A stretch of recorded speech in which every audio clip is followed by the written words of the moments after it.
देव तुकाराम राजा रामचंद्र भगवान की जय। पवन सूत हनुमान की जय। सद्गुरु मोतीराम महाराज की जय। गुरुवर्य मारुति महाराज की जय। श्री गणेशाय नमः। सरस्वती नमः। रामचंद्राय नमः। हरि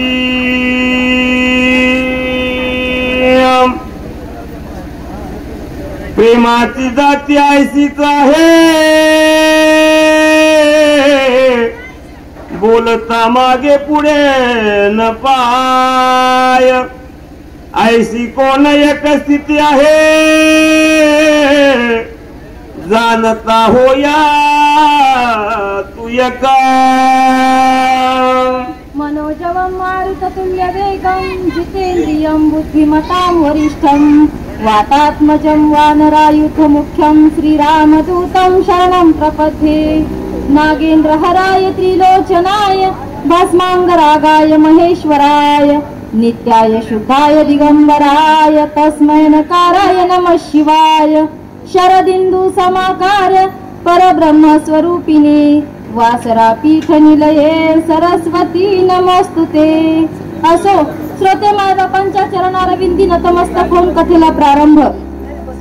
हनुमंतराय आणि राजा रामचंद्र प्रभूचा संवाद होता। म्हणत होते प्रेमाची जाती कशी असते, प्रेमामध्ये काय बोललं आणि दुष्काळामध्ये काय खाल्लं याचं मोजमाप नाही भगवंता।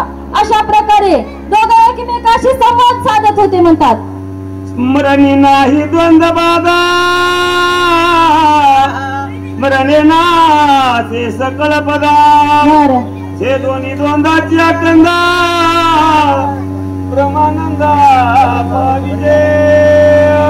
स्मरणामध्ये द्वंद्वाची बाधा नसते, कारण नामस्मरणाने मनामध्ये जे काही आहे ते सगळं काही निघून जाते म्हणतात। म्हणून भगवंताचं नामस्मरण केल्याने द्वंद्व बाधा मनामध्ये राहणार नाही असं सुद्धा सांगत आहे। लवनादी सकळ समुद्र सांडोनी कुसली ओलांडोनी सागर पर्वतेंद्र अनावा। तुला काही जवळ जायचं नाही म्हणले। लवनादी सकळ असणारे समुद्र आहेत, सप्त समुद्र सप्तद्वीप ओलांडायचे आहेत आणि तितक्या लांब जाऊन पर्वत घेऊन यायचं आहे। म्हणून हे कार्य लवकरात लवकर होईल तेवढ्या लवकर आपल्याला साध्य करायचं आहे। म्हणून हनुमंताला विनंती करत होते। पर्वताच्या उत्तर भागी दिवे औषधी आणि वेगी सर्वता नलस्ती जगी त्याही वेगी परिशे पाय। म्हणले पर्वताच्या उत्तर भागाला ह्या औषधी आहेत आणि त्या सुद्धा आणायला वेळ लागू देता येणार नाही। आणि कशा प्रकारे त्या औषधी आणायच्या आहेत त्याची सुद्धा मी तुला सविस्तर माहिती सांगतो अशा प्रकारे बोलत होते। अमल पुष्पे दैदीप्यमान प्रभा सूर्य तेजा समान। परमे सदा नित्य नूतन समूळ जाण सुसुवार। अरे म्हणले त्या औषधी कशा आहेत, सदा सर्व काळ असणाऱ्या फुलत राहणाऱ्या औषधी आहेत, आम्ल पुष्पे असणाऱ्या, आणि त्या औषधी तुला आणायच्या आहेत असं राजा रामचंद्र प्रभू सुषेण वैद्य हनुमंताला सांगत होते। समुद्री मंथनी अमृत निघता दैते भांडात। पर्वती सांडिले त्वरित औषध देत झालिया। औषध होण्याचं कारण काय आहे म्हणले, समुद्र मंथन ज्या वेळेस झालं होतं देव दैत्यांचं त्यावेळेस त्याच्यामधून निघालेलं अमृत आणि ते अमृत देव दैत्याच्या भांडणामध्ये त्या ठिकाणी पडलेलं आहे। म्हणून तिथल्या औषधीवर अमृत पडल्यामुळे त्यांना अमृत संजीवनी असं नाव प्राप्त झालेलं आहे अशा प्रकारे सांग।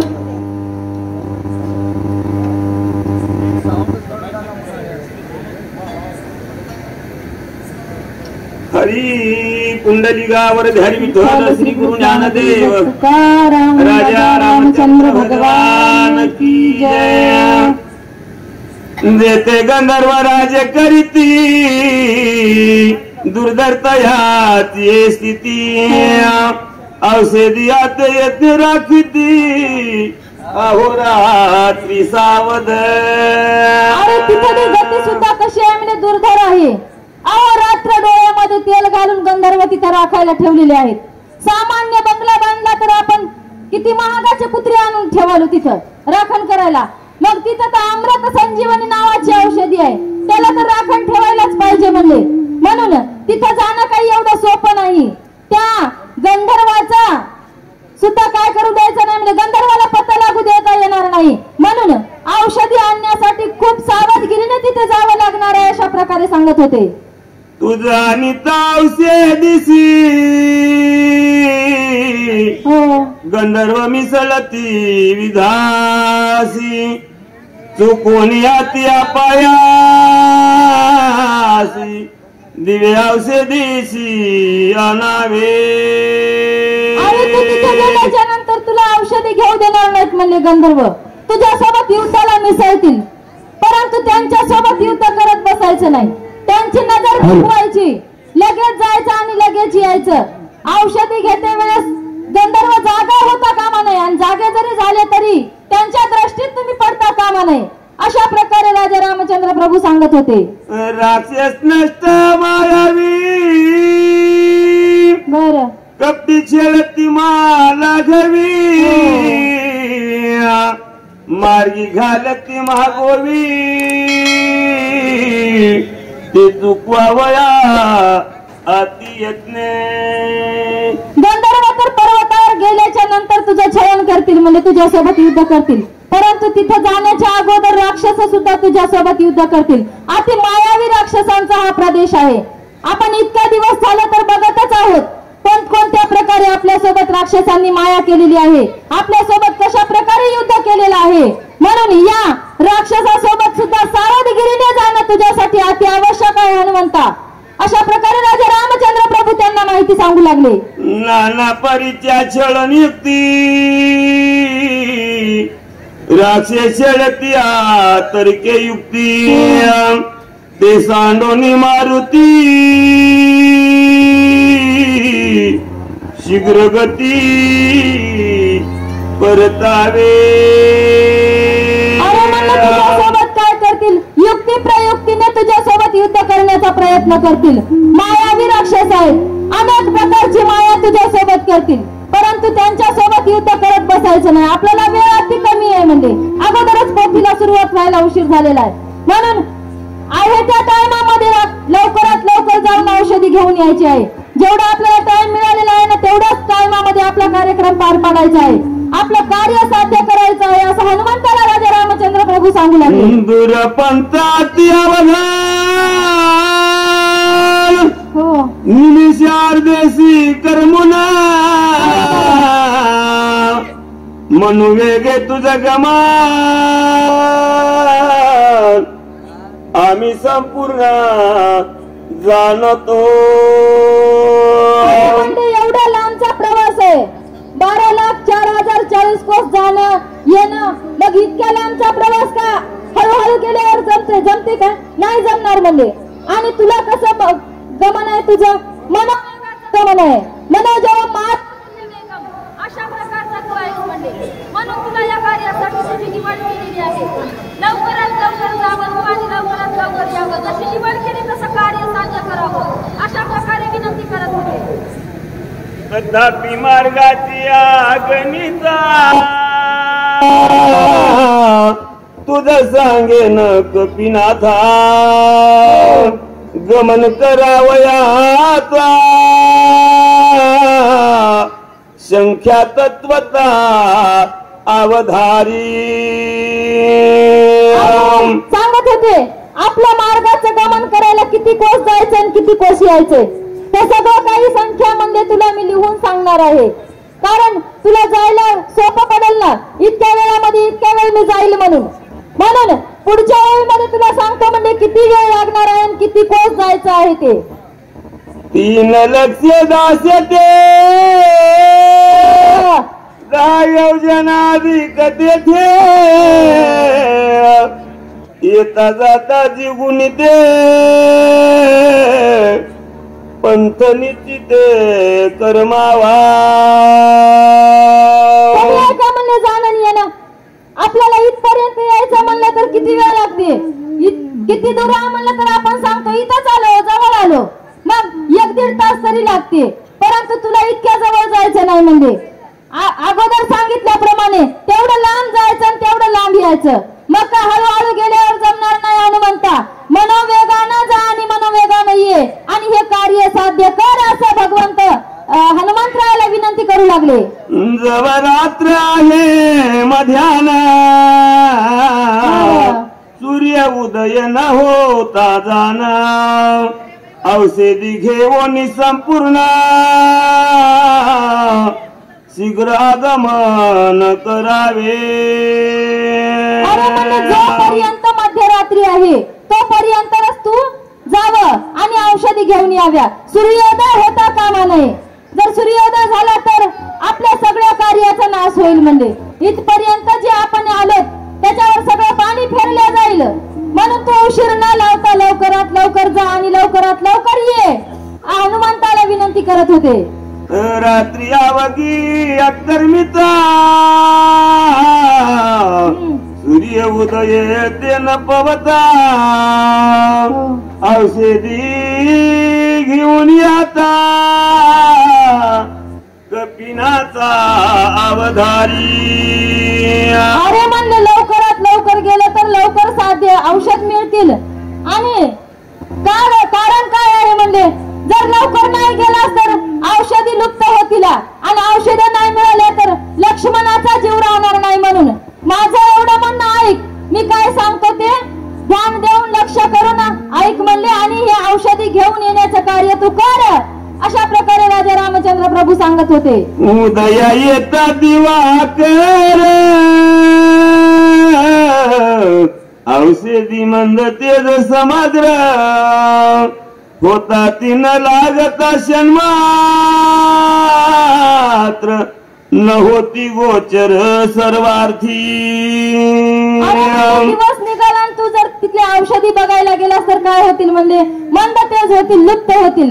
कारण त्यांचा प्रकाश फक्त रात्रीलाच पडतो आणि त्या रात्रीलाच दिसतात. मग दिवस निघाला तर तुला त्या औषधी दिसणार नाहीत आणि औषधी जर नाही दिसल्या तर तुला ते भेटणार नाहीत आणि नाही भेटल्या तर लक्ष्मण उठणार नाही. एवढ्या कार्यावर आपल्या काय होईल म्हणजे सगळं कार्य हाताला आलेलं आपल्या हातातून जाईल. म्हणून तू उशीर न लावता लवकरात लवकर जोपर्यंत रात्र आहे तोपर्यंतच हे कार्य करावं अशी आमची विनंती आहे म्हणत होते. आणि कबीज एक कपिनाथा तुझं मी सांगेन तत्वता दिवाकर उदया येता कार्य सर्वता नाशेला. मी तुला माझ्या मनातलं जे गुज आहे ते सांगतो म्हणले दिवस जर वर आला तर म्हणले आपलं सगळं कार्य नासल्या जाईल. आपण जो एवढा अट्टहास केलेला आहे, एवढा जो इथपर्यंत यत्न केलेला आहे या राक्षसांचा समोर नायनाट करायचा तो सगळं काही राहून जाईल. म्हणजे माझा भाऊ तर उठणारच नाही परंतु सगळे कार्य इथपर्यंत आलेले सगळे जागेवर राहतील. म्हणून तू लवकरात लवकर जावं अशी आमची इच्छा आहे म्हणत होते. ब्रह्मशक्तीची वरद पूर्ण उदया येता शस्त्र किरण ज्यावरी घाली जे आपण त्याचा प्राण वाचना. ब्रह्मशक्तीला वरदानच तशा प्रकारचं मिळालेलं आहे. म्हणजे ज्याच्यावर ब्रह्मशक्ती रात्रीला पडली आणि दिवस जर वर आला आणि औषधी जर नाही मिळाल्या त्या घावावर घालायला तर तो त्याचा प्राण वाचेल का म्हणजे वाचणार नाही असं ब्रह्मशक्तीला वरदान आहे. म्हणून आणि आपल्या हातामध्ये थोडासा वेळ आहे म्हणजे अवधी आहे प्राण वाचवण्याकरिता. रात्र उलटलेली नाही मग रात्र उलटायच्या अगोदर हे काम करावं असं आम्हाला वाटते. अशा प्रकारे राजा रामचंद्र प्रभू बोलत होते. या लागी कपिनाथा सवेग गमन करी आता स्वमित्र वाचवणी सर्वथा श्री रघुनाथा सुख देई. याच्यासाठीच तर आम्ही तुला इतक्या वेळची विनंती करीत आहोत आणि एवढं आमचं कार्य करावं राजा रामचंद्र प्रभूंना तुम्ही सुखी करावं अशी आमची इच्छा आहे, म्हणून तुम्ही लवकरात लवकर इथून प्रयाण करावं असं आम्हाला वाटतंय. अशा प्रकारे बोलत होते. राजा सुग्रीव आपण प्रार्थिता झाला वायू नंदन, शीघ्र करोनी प्रायण, बंधू लक्ष्मण उठवावा. सुग्रीव राजा सुद्धा म्हणत होते तुम्ही लवकरात लवकर जा हनुमंता आणि लक्ष्मण दादाचा प्राण वाचवा. एवढी विनंती आमची तुम्ही मान्य करावी अशी आमची इच्छा आहे. अशा प्रकारे सुग्रीव राजा सुद्धा हनुमंतरायाची प्रार्थना करत होते. वडील सकळ वानरास तू जाबवंत बोले सुरस, आनोनी द्रोणांग्रीच सुबंधूस वाचवी. राजा तर बोलतच होते, परंतु सगळ्यामध्ये ज्येष्ठ असणारे, युद्धामध्ये सगळ्यांना मार्गदर्शन करणारे जांबवंत काका सुद्धा हनुमंतरायाची विनंती करत होते की तुम्ही जावं, सगळ्यांची इच्छा पूर्ण करावी, लक्ष्मणजींचा प्राण वाचवावा. अशा प्रकारे विनंती आता जांबवंत काका सुद्धा हनुमंतरायाची करू लागले. म्हणतात अंगद युवराजा जोका बोलोनी अति नेटका, तो विनवित से देखा कपिनायका दरे. श्रेष्ठ मंडळी सगळे योग्य झाले म्हणतात, परंतु सगळ्यामध्ये लहान असणारा अंगद, युवराज अंगद सुद्धा हनुमंतरायाची विनंती करत होते. हे कपिनायका, तुम्ही आमची विनंती मान्य करा, लक्ष्मण दादाचा प्राण वाचवण्यासाठी वल्ली आणायला जा अशी आमची तुम्हाला प्रार्थना आहे. अशा प्रकारे अंगद सुद्धा विनंती करू लागले. तुझे निसकळ दुस्तर तरलो आम्ही वानर, तो तुझा उपकार केवी सांगू समग्र हनुमंता. छोटासा अंगद बोलत होता, अरे म्हणले आम्ही वानर जाती आहोत, पाला खाणारे आहोत, परंतु तुझ्यामुळे आम्ही तरल्या गेलेलो आहोत. व भवदुस्तर नदीमधून तुम्ही आम्हाला पार केलेला आहे. राजा रामचंद्र प्रभूचं दर्शन तुमच्यामुळे आम्हाला घडलेलं आहे. सगळं काही सहाय्य यामध्ये तुम्ही आम्हाला केलेलं आहे, म्हणून एवढं हे कार्य सुद्धा तुम्ही करावं अशी आमची इच्छा आहे असं अंगद राजा सुद्धा बोलत होते. अति संकटी दुर्गमी तू वाचविलो आम्ही, आम्हास कळा तुझी स्वामी, बहुवाच आम्ही किती बोलो. म्हणले आम्हाला नाना संकटातून अति दुर्गम ज्यावेळी आमचे प्राण जाळत अशा संकटामधून तुम्ही आम्हाला वाचवलेला आहे. तुमचे उपकार तोंडाने किती बोलावं म्हणले. अहो लिहायला गेलं तर सरस्वती माता सुद्धा श्रम पावतील एवढे तुमचे आमच्यावर उपकार आहेत, म्हणून माझ्या वाचेने तुमचे उपकार वर्णन करणं अशक्य आहे. म्हणून हनुमंतराया तुम्ही हा सुद्धा आमच्यावर उपकार करावा. एवढे तर केलेलेच आहेत, मग एवढ्यामध्ये सुद्धा आम्हाला आमच्यावर तुमचे उपकार असावेत, लक्ष्मण दादा उठावेत अशी आमची इच्छा आहे असं अंगद बोलत होते. आता सकारार्थाचे सार ऐके कपिंदाचा चार, प्राण त्यागिता स्वमित्रे सर्व संहार होईल. म्हणले आता ऐका सगळं, म्हणले काय काय होईल ते. जर लक्ष्मण दादा एकटे मेले तर सगळ्याचा संहार व्हायला वेळ लागणार नाही. सगळे आपल्या प्राणाचा त्याग करतील, कोण कोण मरतील आणि कोण कोण आपला प्राण त्याग करतील, कोण कोण राहणार नाही. अशा प्रकारे पुढच्या ओळीमध्ये सांगत होते. नदी खता लक्ष्मण राम तत्काल सोडील प्राण, त्या सवे सुग्रीव जाणे देईल प्राण तत्वता. म्हणले लक्ष्मण दादा जर प्राण नाही वाचला, लक्ष्मण दादा जर मारले मेले गेले तर राजा रामचंद्र प्रभू क्षणभर सुद्धा आपला प्राण ठेवणार नाहीत. म्हणजे आपल्या भावा वाचून त्यांना जगणं अशक्य आहे. मग हे जर मेले तर सुग्रीव राजा राहतील का? राहणार नाहीत म्हणले. म्हणून मग सुग्रीव राजा जर नाही राहिले तर पुढचे सुद्धा राहणार नाहीत असं सांगत होते. राम सुग्रीवा पाठी विभीषण नराय सृष्टी यरवा नरा गाय गोष्टी सकळ सृष्टी आकांता. एक लक्ष्मण दादा मेले तर राजा रामचंद्र प्रभू वरतील, ते मेले तर सुग्रीव जातील आणि सुग्रीव महाराज गेले तर विभीषण सुद्धा आपला प्राण ठेवणार नाही. कारण भावाचं देव होतं ना, भाव वाचू देईल का? त्याला वाचू देणार नाहीत. कारण राजा रामचंद्र प्रभूने त्यांना शरणागत दिलेली आहे, त्यांना आपल्या जवळ केलेला आहे. म्हणून विभीषण इतके दिवस वाचले गेले होते. आणि ते जर मेले तर म्हणजे ते आपोआप आपला प्राण त्याग करतील. म्हणून एवढा अनर्थ जर वाचवायचा असेल तर तुम्हाला औषधी आणायला लागतील असं अंगद बोलत होते. ऐकता ती सीता सुंदर न लागता निमिष मात्र सवेग त्यागिल शरीर अनर्थ थोर होईल. एवढे तर नरतीलच. परंतु 6 महिने झाले त्या अशोक वाटिकेमध्ये राक्षसनीच्या पहाऱ्यामध्ये राहिलेले सीताई साहेब आपले मालक गेले म्हणल्याच्या नंतर एक क्षणभर सुद्धा राहणार नाहीत. कारण कुंकाच्या मागाला कोणाला राह वाटते का? आणि कोणाची वाट बघत बसले आहेत म्हणले. तुमची वाट 6 महिने झाले तिथे बघत बसले आहेत. आता माझे मालक येतील, मला यांच्या बंदीतून सोडून नेतील. आणि जर तुम्ही या ठिकाणी असं जर केलं आणि राजा रामचंद्र प्रभू जर नाही राहिले तर त्या कोणाची वाट बघतील?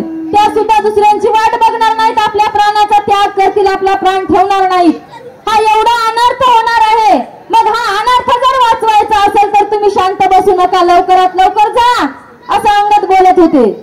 भरशस्त्र गुण ऐकता प्राण सांडितील सर्वथा ऐकता चित्ती माथा प्राण तत्वता न राखिती. हे तर जातीलच म्हणले. परंतु सध्या ज्यांच्या हातावर राजा रामचंद्र प्रभूने आपल्या अयोध्येचा राज्यकारभार सोडलेला आहे असे भरत दादा नंदीग्राम मध्ये किती दिवस झाले वाट बघत आहे? 13 वर्ष 6 महिने होऊन गेले. मग तेव्हापासून माझा भाऊ येईल, मला भेटेल म्हणून ते तिथंच थांबलेले आहेत म्हणले. आणि तिकडे अयोध्येमध्ये शत्रुघ्न दादा सुद्धा आहेत, 3 माता आहेत, आपलं बाळ, आपली सून, 2 मुलं गेल्याच्या नंतर कोण्या माईला राह वाटेल? आपण तर म्हातारे, आपले तरणे बांड, आपले लेकरं आपले देखत गेले म्हणून त्या सुद्धा प्राण सोडतील. म्हणून त्यांचा सगळ्यांचा जर प्राण वाचवायचा असेल तर हे कार्य आपल्याला करणं अनिवार्य आहे असं अंगदराज बोलत होते. अकांत होईल अयोध्येची अकांत सकळ लोकासी अकांत देवदानवा सकळ सृष्टीसी अकांत. हा अनर्थ काही एका ठिकाणी इथंच होणार नाही म्हणजे हा अनर्थ सगळ्या सृष्टीमध्ये होणार. तसं आकाश पाताळ पृथ्वी या तिन्ही तळामध्ये अंकात होणार. देव दानव सुद्धा अंकात करतील. कारण देवांकडचा राजा गेला, देवांचा सगळा सहाय्यक होणारा राजा गेला म्हणून देव रडतील आणि आम्ही जिंकलो म्हणून राक्षस हसून अंकात करतील. अशा प्रकारे सगळीकडून अंकात होईल. मग हा जर थांबवायचा असेल अनर्थ तर आपल्याला हे कार्य करणं गरजेचं आहे. म्हणून आपण आता थांबता कामा नये असं अंगद बोलत होते. बांधवडी सोडील कोणा वधील कोणा लावना देव कार्य न साधे पुन्हा येऊन विघ्ने मांडेल. अरे म्हणले किती कार्य पुढे राहिलेत करायचे सगळे. कारण रावण मारायचा राहिलेला आहे, रावणाला कोण मारणार आहे? आणि काही राक्षस राहिलेले आहेत म्हणले. आणि देवांची बांधवडी सोडायची आहे, नवग्रहाच्या पायातली बेडी काढायची आहे. कार्य काही सोपे नाहीत, साधे नाहीत आणि कमी नाहीत. एवढे कार्य करण्यासाठी लक्ष्मण आणि राजा रामचंद्र प्रभू राहणं गरजेचं आहे. म्हणून लक्ष्मण दादाचा प्राण वाचवणं गरजेचं आहे. तर आता हे कार्य आपण लवकरात लवकर पूर्ण पाडावं असं अंगद बोलत होते. या लागी गा कपी नंदना वीरसुर सर्वज्ञा औषधी आणूनी लक्ष्मणा जीवदाना होई दाता.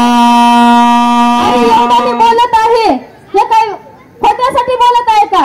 म्हणून सगळं कार्य लक्षात आणायचं. याच्यासाठी तुम्हाला लवकरात लवकर जायचं, औषधी घेऊन यायचं, लक्ष्मण दादाचा प्राण वाचवायचा. हे किती वेळा सांगणं गरजेचं नाही म्हणले. तुम्ही लवकरात लवकर निघा असं अंगद बोलत होते. इतके बोलत अंगद वीरस कळवा नराचा भार ऐकून या श्रीरामचंद्र काय उत्तर बोलत. एवढे सगळे वानर बोलले, सगळे राजे बोलले, महाराजे बोलले. इतका वेळ राजा रामचंद्र प्रभू गपचूप होते म्हणले. आता काय बोलत होते आणि हनुमंतराव काय उत्तर देत होते ते ऐका. कपिकुल पंचानना ऐके हनुमंता सर्वज्ञा घात भिक्षेची आदाना या लागी जाण शरण तुझा आलो. राजा रामचंद्र प्रभू जगाचा चालक मालक पालक होता म्हणले. परंतु आपल्या भावासाठी हनुमंतरायासमोर पदर पसरून भावाच्या प्राणाची भीक मागून काय बोलत होते. लक्ष्मणाचे जीवदान तुझ भिक्षा मागू आलो जान सर्वता प्राण मुक न होणे बंधू जीवदान मज देई. माझ्या भावाच्या प्राणाची भीक मी तुझ्याकडे मागत आहे. परंतु तू आपला मुख पराड करू नको. आपल्या माझी विनंती तू मान्य कर. अशा प्रकारे राजा रामचंद्र प्रभू आता हनुमंतरायाची प्रार्थना करायला सुरुवात करत होते. वनी एकला कानाथ लक्ष्मणे विन झालो येथ आम्हा जीवदाता कपिनाथ तू आसनात करावे. लक्ष्मणा वाचून मी या वनामध्ये कसं झालो आहे म्हणजे अनाथ झालो आहे. एकटा एकटा दिसत आहे म्हणजे. माझ्या भावाचा प्राण वाचवावा तू आणि आम्हाला सनात करावं. माझ्या भावाच्या प्राणाची भीक माझ्या पदरात तू द्यावी. हनुमंतराया मी तुला विनंती करतो रे असं राजा रामचंद्र प्रभू हनुमंतरायाची करुणा भाकत होते. वाचली या लक्ष्मणा आम्ही बंधू चौघे पाचवा हनुमंत आपण निश्चय जाण भाक माझी. म्हणले आम्ही 4 जण भाऊ आहोत आणि जर माझा लक्ष्मण जर वाचला तर आपण 5 जण भाऊ होऊ. आमचा 5वा बंधू म्हणून मी तुला मानतो. परंतु माझी एवढी विनंती तू मान्य कर. माझ्या भावाचा प्राण वाचव. माझ्या भावाच्या प्राणाची भीक मला दे. अशा प्रकारे हनुमंतरायाची विनंती राजा रामचंद्र प्रभू करू लागले. 5 मिळता एके ठाई रणविदाचा पाडकाई रावणाचे भय नाही घाई ठाई निमेल. अरे म्हणले आपण जर 5 जण झालो तर युद्धामध्ये आपला विजय प्राप्त होईल. कारण 5 जर ज्ञानेंद्रिय कर्मेंद्रिय जर एके ठिकाणी आले आणि जर आपल्या मनानं आपल्याला साथ दिली तर आपण अहंकारी रूपी रावणाला मारायला वेळ लावणार नाही म्हणजे आणि लागणार सुद्धा नाही. म्हणून आपण त्या रावणावर विजय नक्की प्राप्त करू शकतो. अशा प्रकारे राजा रामचंद्र प्रभू हनुमंतरायाला बोलत होते. कुंडलिकावर धरी विठ्ठल श्री ज्ञानदेव राजा रामचंद्र भगवान पवन सुत हनुमान की जय. सद्गुरु मोतीराम महाराज की जय. गुरुवर्य